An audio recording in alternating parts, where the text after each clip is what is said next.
Yeah, I've been wanting to tell my story for a long time. I met Bert Sarles back in the late 70s. Okay. And he had a handler and a conditioner that worked for him. Mm-hmm. And his name was Randy. And Randy was very, very good at keeping, well, he's very intelligent, number one, but he's the one that taught me, study your pedigrees, study your pedigrees, study your pedigrees. Almost like, did you do your homework tonight? Like your mom and dad, did you do your homework? Yeah. And so it was ingrained in me and kind of driven into me by Randy and other good top dog men to understand your peds. Understand your peds. It can't be overstated. So right. He wrote down a bunch of, oh gosh, I got it. And he didn't just write the pedigrees down. He wrote details about the dogs in the pedigrees. Mm-hmm. So it's very, this thing is probably about 150, 200 pages. Wow. And it's the beginning of what I want to publish a book someday. Yeah. Or it could be like not necessarily the beginning. It could be the middle. It could be the end. It could just be a reference, references. And I can go in there and things when I read the dialogue, the way he wrote it, he basically just wrote pedigrees on each paper is a pedigree, mm-hmm. a single dog pedigree. And then he goes in and singles out particular dogs in that pedigree and discusses them and why they did or did not do well or didn't do well. How the puppies turned out. A smart dog, were they stupid? Did they have good teeth? Things like that. And so I've got a good foundation to begin to write a book. And I got a friend that wants me to write a book real bad. So I kind of need that motivating factor because I could probably write if I really put my heart in it. But I'm the type of guy who needs somebody to kind of push me a little bit. Right. Obviously, what you're doing is developing history and keep getting it out there. And I'm very interested in telling my history because I'm getting to the point now to where I'm in the twilight. I'm in my twilight. I'm feeding quite a few dogs, and see, any other breed is fine. You breed them, that's fine. There's no criteria whereby you can call them anything. You don't have to call them anything. They're just Rottweilers, or they're Doberman Pinschers, and they're, whatever. But a game bred dog, to call him a game bred dog, the only way you can do that and make it legit is that he's been proven, you see. Yeah. And if he hasn't at least been looked at or proven in some way or another, you can't call them game dogs. When we're talking about game dogs, is there a difference between a game hog dog and a game box dog? Yes, there is. Okay. What you're talking about is different levels of gameness. Mm-hmm. And it's funny. You find gameness where you find it, and it comes in odd forms sometimes. I've seen what I thought would have been considered very close to being a game dog, and they're not even. They're like a bird dog, or like a setter, or a pointer, or like a retriever, mm-hmm. and they're not bred for gameness, but they turn out the things that they're doing are showing themselves to be not game in the comparison to a box dog gameness, mm-hmm. but in their own right, they're very game dogs, you see. Right, okay. So there's levels. There's levels of gameness, and the only way to know is to push them. And if you don't push them, you can't call them game dogs. Right. That's where I have a problem with these people today. They call their dogs, they're breeding game dogs, and maybe they started breeding game dogs from somebody that they got their start from. Mm-hmm. If you're not pushing them, you can't know if they're a game or not. Right. You could devote almost a whole, segment to just the terminology, right? Yeah, just the term. Yeah, just that term, that particular term, because it gets so abused, so wrongly used. But they're all athletes, and they all need to be treated as athletes. And as if you take a page out of the book of any professional athlete, their daily day-to-day grind is get up in the morning, eat a very hearty breakfast, drink plenty of water. First thing you do is you go to the gym. Yeah. And you spend, say 2 hours in the gym that morning. Then you come home, you take a nap, you get up, you eat a light lunch, very light lunch, drink more water, and then go back to the gym around 2 or 3 in the afternoon and make it a second visit and concentrate on another part of your training program. And then come home, supper time, go to bed early, and get up and do it over again every day. And so the dogs, not unlike a human being, like, say, a UFC athlete or a boxer or an NBA basketball player or a football player, anybody that's in professional sports, that's their daily routine. They get up early, they work out, they train, they come home, they eat lunch, they take a nap, they get up and they go back for a second trip. And this is off season. This isn't getting ready for anything. This is just staying prepared. Right. And so I treat my dogs that way. And if I can't do each dog that way, then I feel like I'm not doing the dog justice, and I want to slow down. I want to start getting out of it, or phase out of it, because I can't take care of them the way they should be cared for. It takes a young man to do that, because I work mine daily. I mean, my guys are training every day. But, and I say training, I'm talking about turntables, carpet mills, slat mills, jogging on the leash, flirt bowling. I don't do a lot of bite work, but other than that, most of it's just conditioning, treadmill, carpet mill, slat mill, turntable, flying jenny, flirt pole, that type of work. Gotcha. Even riding beside a bicycle, on a leash, that type of thing. That's your everyday thing. That's a daily thing for me. Yep. And I like to make it at least 5 days a week. That gives me 2 days each week off, where I don't have to get up and train the dogs and work the dogs. That's a daily, that's a year-round activity right there for me. And usually out of a 12-month period, I'll take a month.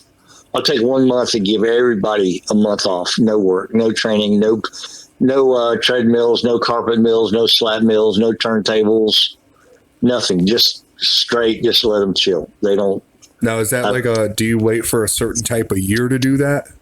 No, I do it mostly just when I'm feeling it. And a lot of times it'll be at the transition of the ending of something or the beginning of before I start something new. And I'll usually do that 1 to 2 months out of each year. So on average, I work about 10 months out of a year. And when I say work, I've got the dogs on the treadmills, about 10 months out of the year. The rest of the time, about 5 days a week, they're working. Right. It's a busy schedule. I mean, it's not hard though. I mean, and it's not, when I say off season, it's not more than 45 minutes of exercise, and not less than 20, but not more than 45. And that's what I call off season. It's, the game has changed so much that when I first got in it, the people that bred their own dogs, and I'm a member of that, they also conditioned and handled their own dogs. They didn't have somebody doing it for them. They did it themselves. All the dog men were what I call a complete dog man. A complete dog man is a guy that takes a mama dog and a daddy dog and breeds them together and gets puppies and raises them up and culls the ones that he can't use and magnifies the ones that he can and conditions and handles and prepares them for, what they're going to do. And and everything in between, but from feeding to watering to making sure they've got good, dry bedding, something to keep them warm in the winter, something to keep them cool in the summer. Every aspect of that dog, and you're not outsourcing any of that. Every bit of it is being done by the one person. I think that's another that's term a complete to be highlighted. Complete dog man. Yeah.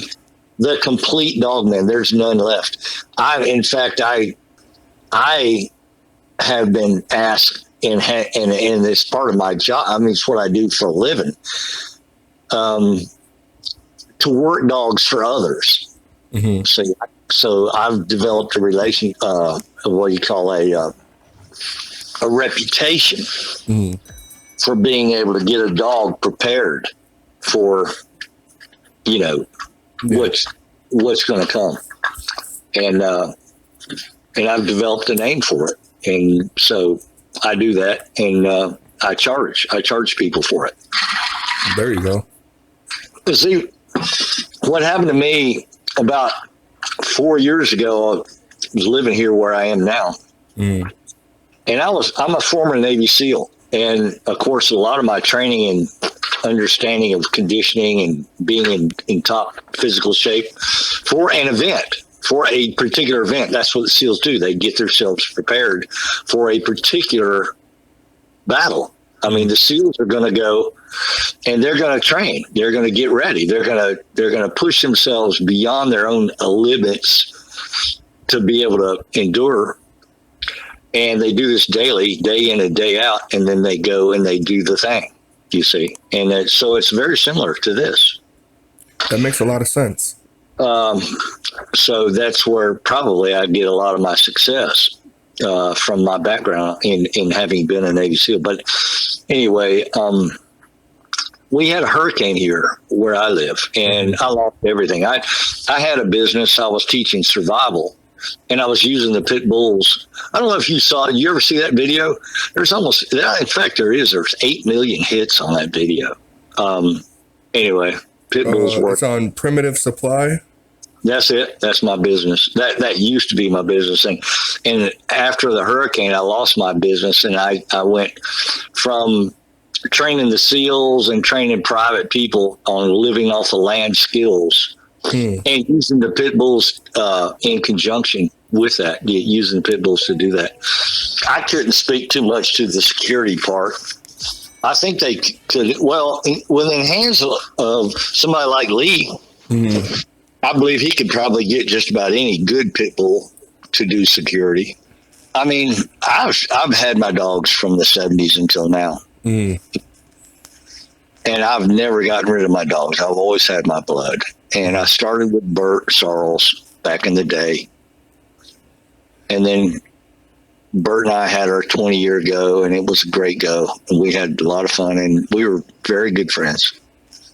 And I could tell Bert anything. He could tell me anything. We were close friends. But he had a wife, and his first wife actually was a sweetheart. Her name was Jean. Was a sweetest lady, and she was a real dog woman, what I call a real dog woman all the way. She understood pedigree, she understood medications, she understood veterinary care, she understood proper nutrition and proper diet, she understood conditioning, she understood that she had it all. One reason or another, Bert couldn't get along with her, and they split. And then he met this other girl. I won't get into the names. I don't guess it matters, but she's still out there. She's about done. Is that the Tatanka? Yeah, that's it. Tatanka Kennels.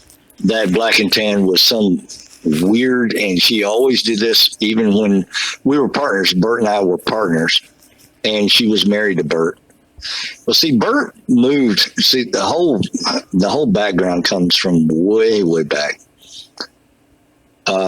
he had gotten in some trouble on the border, and he was in Arizona. I lived in Ponce de Leon, Florida, and I had 80 acres and a house in Ponce de Leon, and my brother and I were in the dogs. Mm-hmm. We got our start with Bert, and we came here. After this, I got out of the Navy SEALs. I was active duty SEAL. Mm-hmm. And I got out of the SEALs and came here to Florida, back to Florida, my home. And we set up our shop and began to, run our own yard. And it was a long distance friendship, was all it was at that point. Then Bert, one day after my brother and I had been, we were starting to get into what we call our veteran status. We were experienced dog men at this point, maybe 18 years into it. And Bert decides he's leaving Arizona. He's going to move. And I said, where are you going to go? And he goes, well, I was thinking over there somewhere near where y'all live. And I said, yeah, wow, it's wide open over here. I said, Louisiana's a great state. Mississippi's a great state. Florida, Georgia, Alabama, all good states, for dogs, for having dogs in those days. Mm-hmm. This is like early 80s. Mm-hmm. And one thing led to another. He wound up moving straight to my home. I mean, right to, like I said, over a long time talking about it. And I said, well, why don't you just come here, Bert? Don't buy nothing yet. Why don't you come here and buy some after you get here? I said, get here, set up shop, bring your dogs. We got plenty of room. We'll make this thing work. And then in the meantime, get on your feet. You find your piece of property, you buy the property, move your dogs, boom, you got you a new start, Mm-hmm. But at least you got a place to start with and get out of there, So and that's how Bert left Arizona and came to Florida. That's how he came. He came to my home. That's awesome. A lot of people don't know that. Yeah. Well, anyway, I was thinking about this discussion, this interview. When we talk about dogs, with me, did you see that video by chance? Yeah, I did, actually. The one about you? No, not about me. The one with me putting the dogs in the hole and. Oh yeah. No, yeah, I saw that myself. But later on, the Who is Madison Parker? I went and watched that one too, actually. But then that's when I asked you, like, do you still do the wilderness thing? And you said not really since the hurricane. Yeah, it pretty much shut me down. And man, I still know how to do all the skills, the trapping, and all the primitive technology, primitive skills, skills that you need when you're in the field, in the wilderness. But right, I don't teach them anymore because I just don't have a facility to do it. I had 100 acres, and you really need you need land, to be able to teach from. You need a foundation to teach from, and I just don't. I probably could do it here, but nah, I'm done with it. I'm done with it. You got to kind of pick and choose what you want to do. Yeah, well, I'm doing dogs now, and as long as they pay for themselves, I ain't doing nothing else. Forget it. It's just too much. But cool. I bought my first dog from Pete Sparks over in Stark, Florida. And he brought the first pit bull into the state of Florida in the 1920s. He came from Maryland. His name was Pete Sparks. And he lived to be a very old man. I think he was like 90, almost 100 years old when he died. He had a place in Stark, Florida, which was basically North Florida, but it was way to the east from where we lived in North Florida also. But we lived on the west side of North Florida. He lived on the east side of North Florida. Mm-hmm. And we drove over there. I was a Navy SEAL at the time. And my brother and I drove over there and bought a little girl dog from him. Mm-hmm. And we also bought some paraphernalia regarding history books. Mm-hmm. We bought the George C. Armitage book, 30 Years with Fighting Dogs. And then we bought the John C. Colby book, or John P. Colby, or whatever John Colby's middle initial was. Mm-hmm. It was John P. Colby. We bought the Colby book and miscellaneous other paper. At that time, Pete Sparks had just finished. He was the editor, the writer and the editor for a magazine called Your Friend and Mine. And it was an old magazine, and I think we bought some old magazines from him. And we went home, and I had to go back. We had the little girl dog. She was Tudor's Frito, from Tudor's Frito. Tudor's Jeff and Baby is what it was. Tudor's Jeff, Tudor's Baby, which is today, I mean, in my opinion, some of the best bloods ever been on four legs. Goes back to Spike and Black Widow is what it goes back to. Okay. Spike had two brothers. Spike had a brother named Jeff and another brother named Buck. Spike, Buck, and Jeff. You rarely see Buck, but you see Jeff and you see Spike quite a lot. And they bred those two a lot to a bitch named Carver's Black Widow. And that's what I run today. And that's what Bert was running when I met him. But anyway, fast forwarding, we went home. I went back. I was still active duty Navy. My brother and I started. That was our beginning. That was about 1978. And I had one more year on my enlistment before I was going to get out. And so when I got back to the SEALs, I had to go overseas for my overseas trip to deploy with a SEAL platoon. My brother stayed home to and he had a dog, that one from Pete Sparks. And in the process, when I went overseas, my brother met a guy named Jerry Clemens in Huntsville, Texas. And he went out to Huntsville and bought a couple of dogs from that guy, Jerry Clemens, which was the old Boudreaux Eli blood. And specifically Brendy, which was a littermate sister to Bully Son and Eli Jr. And he bought a bitch straight off of Brendy, and he had another male, and his name was Elijah. He called him Elijah. And he was out of a bitch named Juju, which was Clemens' old Eli Jr. blood, type bred Eli Jr. blood. Okay. Anyway, and Clemens was noted in those days for breeding real type bred Bully Son Eli Jr. blood. Of course, Jerry Clemens is the one that bred Eli Jr., Bully Son, and Brenda. He bred them. He got the mom and the daddy from Floyd and went home with them and bred them, and that's the litter. The litter came out Bully Son Eli Jr. Brendy, and I don't know what. I think there's more in that litter, but I don't know. I'm not sure, but I know those three, obviously, today are even huge, and they became the top dogs of their time. Eli Jr. was reputed to be one of the greatest dogs that ever lived.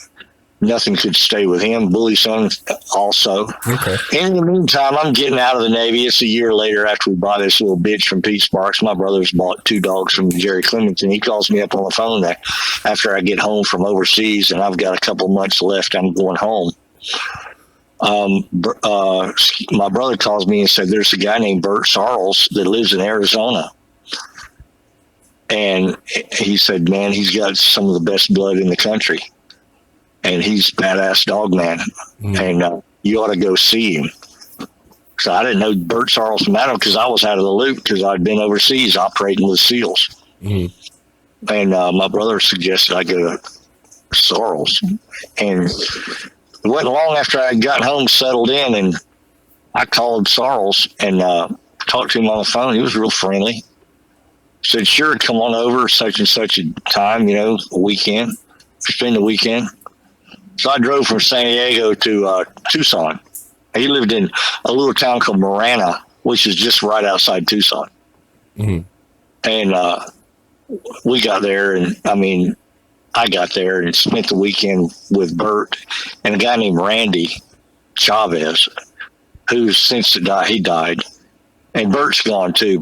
Bert's long gone, but Randy was Bert's handler. He handled the dogs. He, bred. He watered, fed, maintained the yard, whereas Bert was more of the business end of the dogs. Randy was the hands-on end. Okay. And anyway, I ended up buying a little gyp from Bert. She was straight off Sarles bull and out of a bitch that was sired by Greenwood's Camino, which Greenwood's Camino and Sarles bull were littermate brothers. So the daddy to the bitch was a male named Shoshone, Sarles Shoshone, sired to a bitch that was out of Greenwood's Camino, which they were both the brother. The daddy was out of Sarles bull and the mother was out of Greenwood's Camino. And if you understand pedigrees, Sarles bull and Greenwood's Camino littermate brothers. Okay. So that made the mama and the daddy almost half brother sister, not quite, but almost. Mm-hmm. Very good breeding, very, very good breeding. And I got a little bitch from Bert that weekend. Right. You weren't going to go buy a high quality of that day dog. These were high commodity items, like going to buy a real diamond ring. You're not buying no zircon, you're buying the real deal. And the problem with knowing how to buy a good dog, you can't do it. Even a good dog man can't tell you that a young pup's going to make it. Right. Because there's a lot of process that you got to go through. It's like putting a dog through Bud's training, SEAL's training, mm-hmm. to find out if he's got what it takes, And nobody knows what a puppy's going to do, because a whole litter, you might get 3 out of there that are the absolute top of the line, the champion type dogs. And then the rest of the litter are just good dogs. And then maybe there's 2 or 3 that are just culls. Mm-hmm. So you just don't get in the game. In other words, just because you got a lot of money don't mean you're going to go buy a really good dog. Right. Even the good dog man's not going to sell you his best. He's going to use his best for himself. Right. So the only way to buy a good dog is to have seen the dog go, and you know which dog you're buying, and if the guy is willing to sell it. Right. So, and you're talking about a lot of money too. And so there's a lot of what you call shenanigans. People that are not honest. They're going to sell you a piece of crap in the name of a good dog. Being an eyewitness of him doing what he does. So don't go for a puppy. No, I'm not saying that. You got a good chance with puppies. You should buy probably not a puppy though. You should buy several. Right. And then raise them up and find out what they have. And maybe if you buy, say, 2 or 3, by the time they get raised up and you find out what they are, you're probably going to have at least one good one, probably. Right. Percentages. But just buying one pup is probably not. You kind of, if you're going to get into the game like that, you probably need to buy 2 or 3. So you'll have some foundation stuff, Right. A way to make breedings down the road and stuff like that, so you can eventually have your own stuff, your own blood. It's a hard thing to get, that you get one dog that has everything from talent, ability, a good mouth, and game too. Mm-hmm. So those are 4 parts: talent and ability, bite, good bite, and game. And of the 4 of those, the gameness is the most important, and then next to that would be your talent and ability. Bite is last, in my opinion, because you don't have to bite that hard if you're fighting really hard. Right. Okay. Yeah, that makes sense. If you're really, really got the ability, you don't have to be that hard of a mouth dog. Now, these hard biters today, especially the hard biters, I'm always suspect of them, because I just feel like what happens, and this is nature taking over, see. Mm-hmm. One, pit bulls are bred against nature, if you've ever heard that term, maybe not. And I'll explain that. There's no 2 animals in the wild, in nature, whether it be a bobcat, a cougar, a wolf, a bear, a lion, a leopard, and I'm talking about predators mostly, mm-hmm.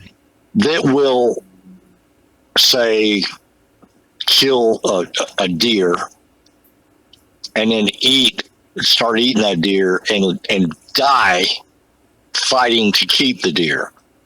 No, sir, they will not. They will run like hell. If you get a wolf on a carcass that he's just killed and you get 5 other wolves from another wolf pack, that wolf that's on that deer, he will run away as a cur, buddy. He will run. They will not fight back. They'll fight for a second. They'll bluff. They'll bar their teeth. But to come down and really fight it out, no, sir, they're not doing it. They won't do it. Nature is in them, telling them, if you get hurt, you can't hunt. You can't hunt. You can't live. So they know it's instinctive. It's against nature to breed a pit bull that will take his death fighting. Do you understand my point? Yeah. So you're breeding against nature, and nature has its built-in system. So when you rarely get the game dog that has talent, ability, and bite, and he's very game, that's against nature. That's not natural. It's very, very unusual to have all those qualities in one dog. So a breeder of pit bulls that knows what he's doing is breeding his mamas and his daddy dogs to each other, and they've all been checked out. And they've been checked out against nature. In other words, they've been found to stay in the face of losing their life. In the face of losing their life, they have a choice. What are you going to do? Are you going to run or are you going to stay? And a good pit bull will not run, which is against nature. And it's very hard to get a dog because nature just naturally, that's why I say I'm always suspect. And those dogs come in and they can bite like right through a truck tire. You know, they're so strong and they bite so hard, they're devastating. Probably aren't game dogs. More than likely are not. Because they've got all that ability in their bite, and all the other things that go with it are not there because they've gotten all of one thing and not enough of anything else. Right. And oftentimes you'll get a game dog that's just game. He has no bite, no ability. He's stupid, but he's game. He will not leave. He will stay there. I don't care what you do to him. He won't leave. He will not run away. He'll stay. But now a dog like that, you can't breed. You can breed them and get good dogs. So that should be the foundation of most people's charts, which it is not today. It's not. These people today are breeding for bite. They don't care how game their dogs are. In the long run, their dogs are not going to be American Pit Bull Terriers anymore. A true American Pit Bull Terrier is a game dog. Here's a good question. What about the registries? Like the UKC has basically, it looks to me, this is my opinion, the American Pit Bull Terrier of the UKC looks like an Amstaff. It doesn't even look like a game dog. They are. They're not American Pit Bull Terriers. They're staffs. So it would be better for the UKC to just change the name altogether. Well, that's been a big argument for years, but most people know if you get a UKC bred dog, you're in trouble. Right. In the game that I'm in, you know, at least for where I come from, UKC is like a, it's like a curse. You look at your pedigree, when you say you go buy a good dog, you know, you got this good name behind it, and the guy selling the dog's got good reputation, and then you go home and you register the dog, and they send you the pedigree, you start looking at pedigree, and down there on the bottom side, way back in the back, is a UKC. Several times UKC, you go, oh, fuck. I got me a cur. Because that's all you got to have. I wouldn't breed a dog like that for anybody's money. Right. No way. UKC, it does not happen, bro. Not in the crowd I run with. No way, no how. Right. The ADBA is pretty much the king. They're the gold standard. The ADBA is the gold standard for American Pit Bull Terriers. Okay. Nowadays, when I started in it, ADBA was it. There wasn't any other. Right. And they were only registering American Pit Bull Terrier game dogs. Right. And that was Ralph Greenwood. Ralph Greenwood and Bert Sarles were very good friends, close friends all their lives. They're friends. They've been friends for a long, long time. But, and they've bred the same blood. And in fact, my main stud dog is that's what he is. He's a Ralph Greenwood, Bert Sarles dog. Okay. He's got a perfect mixture between Greenwood and Sarles in him. And that's why it's very important that you know and understand pedigrees. Mm-hmm. Well, that's another problem I have with the young guys today. They don't know peds. They don't know them. They don't know them like they should. And if you're looking at a really well-developed pedigree and a very well-developed dog, if you look at it and you learn how to, because it takes years. It literally takes years to learn how to read a pedigree properly. I mean, I could teach a whole class on pedigrees, understanding pedigrees. I mean, it would take a month to teach the class. Okay. Before you really got a hold of the point. The point is looking for relations, looking for the dogs that are related in some way. In other words, you see 5 different dogs in there, and then they're all 5 different mamas and daddies.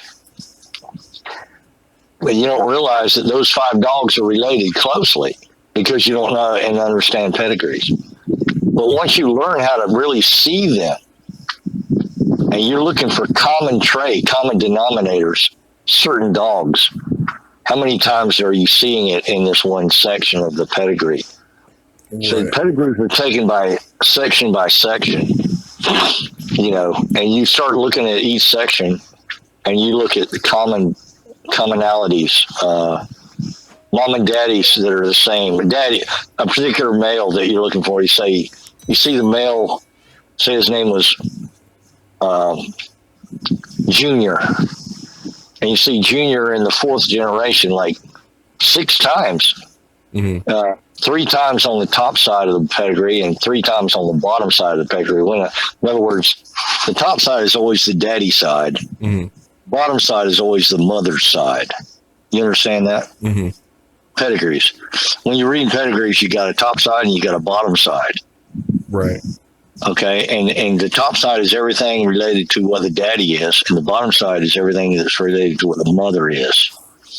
And then you blend those 2 together, and then you got the puppy, the male-female pup. Mm-hmm.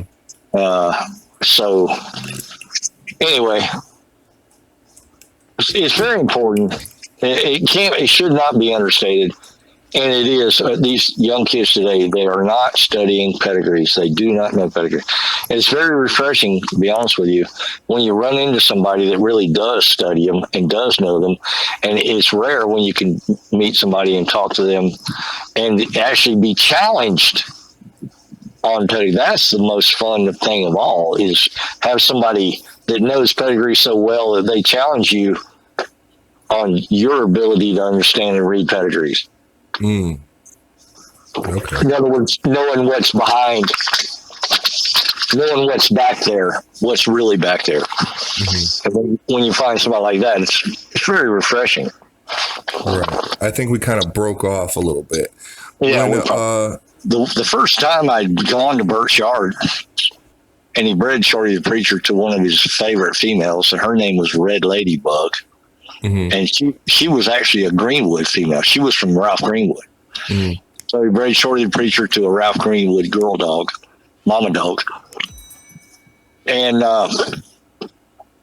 he got a little dog. He got several dogs out there. And I had walked through his whole yard several times by myself. And, Bert was inside. Randy was chilling out. I just go out and walk through the yard every time. I walked through the yard 5 or 6 times looking at every dog. Mm. And I started in one spot, and I'd come back to that same spot, and then I'd go back inside. Mm. I guess I did that 4 or 5 times, and I think it was the first or second time I did it, I said, came back in, and Bert had gone uptown. He had to run uptown for a minute, hour or so, and then Randy and I were the only ones there. And I said, hey, what about that little brindle dog over there? He goes, oh, you're talking about Shorty Preacher? I said, no, next to him. He goes, oh, that's his son. His name is Joe Testament. And he was like 8 months old. And man, I looked at that dog and I thought, God almighty, man, I want that dog. I want him. I mean, that whole yard, I knew he was a young dog, 6, 7. He was about 7 months old. And man, he just stood there. He sat there as a gentleman, man. He didn't try and jump on me or nothing. He just sat there and looked at me. And I went over to him and looked at him, and oh my God, he was so stoic and oh my God, you could see champion all through. It's just, what a great animal. And I had offered Bert before I left. Like I said, I bought that one little chip from him. In fact, he kept her for me because I didn't have any place to keep her. I said, here, I gave him an extra $50 to hold on to the bitch. Anyway, during the time when I gave him the money, I said, I'll be back. When I get out, I'll come right back through here and I'll get her. And I said, I want to buy a couple more dogs from you. And he goes, okay. I said, what about that little brindle dog? He goes, nah, he's not for sale. And I said, well, I mean, I know, he's your favorite, Shorty the Preacher's son. And I said, I understand. I said, but I mean, would you take more than you normally ask for a dog like that? He goes, nah. I said, I offered him $1,000 right there. He was a 6-month-old pup. Yeah, I mean, in those days, 1979, 1980, man, you didn't know way. I mean, pups were going for $400, and that was high. That was extremely high for most yards. We had bought the dog a year before that for $200 from Pete Sparks, just a year before. So Bert was getting premium dollar for his dogs. Anyway, he turned me down straight up cold. He turned me down 3 times. I offered him more money for the Joe Testament dog. And he goes, hell, I'll give him to you. Yeah. Motherfucker gave me Joe Testament, man. Wow. That was the literal foundation. That would have been the foundation of every best dog man in the country at the time. We went all over the country. We went to Louisiana, Mississippi, and Georgia. We went all over the country with that dog. I had him. And he gave me another bitch. He gave me two dogs. No, he gave me 3 dogs. And anyway, said 3 dogs plus the little bitch I had bought from him.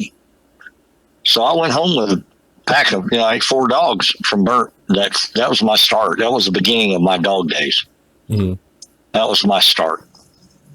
And my brother had a start from Jerry Clemens already. He had like 3, 4 dogs. Plus, we had the joint dog together we bought from Pete Sparks. So as soon as I got home, I had 4. My brother had 1, 2, 3, plus a little bit. So, we had like 9 or 10 dogs. I mean, right from the get-go. And we lived in Ponce de Leon. Anyway, long story short, we made Joe Testament the champion. And then I bred him to the little bitch that he gave me. He gave me a little bitch, and she was sired by Shorty the Preacher too. So Joe Testament, and her name was Crazy Blondie 2. And Crazy Blondie 2 bred to Joe Testament, made a litter. Some of the best dogs I've ever owned to this day. Made champion Uncle Bud, and he went on to make Hall of Fame Register of Merit.